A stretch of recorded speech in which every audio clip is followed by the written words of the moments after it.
African leaders met in Addis Ababa, Ethiopia for the annual African Union AU Summit. This year's theme was Silencing the Guns, reviving an aspiration set out by African leaders in 2013 to end war and prevent genocide on the continent by 2020. Though the aim of resolving all conflicts in 7 years set the bar high, the AU has scored some successes. Just this past year, for example, it stepped in at critical moments to preserve Sudan's revolution and stop it from descending into violence, and help produce an agreement between the government and rebels in the Central African Republic, CAR.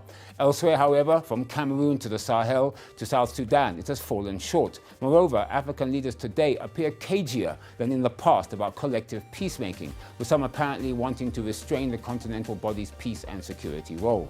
The AU made notable interventions in two major crises in 2019. The Peace and Security Council, PSC, the continent's standing decision-making body for conflict prevention, management and resolution, showed its mettle after President Omar al-Bashir's ouster in Sudan. The PSC suspended Sudan's membership in early June.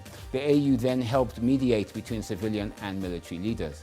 The AU also asserted its primacy in CAR's peace process, sponsoring an agreement between the government and 14 rebel groups while absorbing a Russia-Sudanese initiative that threatened to become a parallel dialogue. In other countries, the AU has not been so successful. It failed to prevent the Anglophone crisis in Cameroon from spiraling into almost full-blown civil war. It has largely been a bystander to the instability sweeping the Sahel, and it has taken a back seat in efforts to end South Sudan's brutal conflict.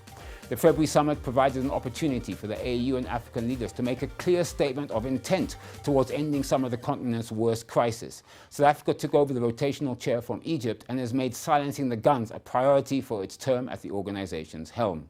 8 areas where President Ramaphosa and the AU can focus during the course of the year are: number 1, seeking a compromise with the United Nations over co-funding of peace operations. At the core of the discussion is the AU's efforts to secure an agreement whereby the United Nations will cover 75% of the costs for Security Council authorized AU-led peacekeeping missions, and the AU would cover the remaining 25%. Secondly, supporting pivotal elections in Ethiopia and standing ready to mediate in the event of disputes over results. Ethiopia, the continent's second most populous country, is in the midst of a promising but turbulent transition.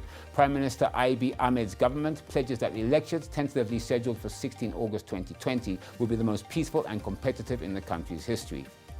Deterring leaders in Cote d'Ivoire and Guinea from using constitutional amendments to hold on to power. That's another issue. And of course, helping calm Burkina Faso's insurgency and avert election violence. Pressing Yaoundé, Cameroon and separatists towards more inclusive dialogue to help end the crisis in Cameroon's Anglophone regions. Cameroon's Anglophone crisis has claimed around 3,000 lives since 2017 and taken a severe toll on citizens. Pushing the Somali government and regional leaders towards a compromise ahead of Somalia's elections. Somalia is due to hold parliamentary and presidential elections in December 2020 and early 2021, respectively. But fraught relations between the federal government of President Mohamed Abdullahi Farmajo and Somalia's regions or federal member states threaten to blight the ballot. Pressing East African heads of state to step up their efforts to keep South Sudan's peace process on track. South Sudan's peace process is floundering.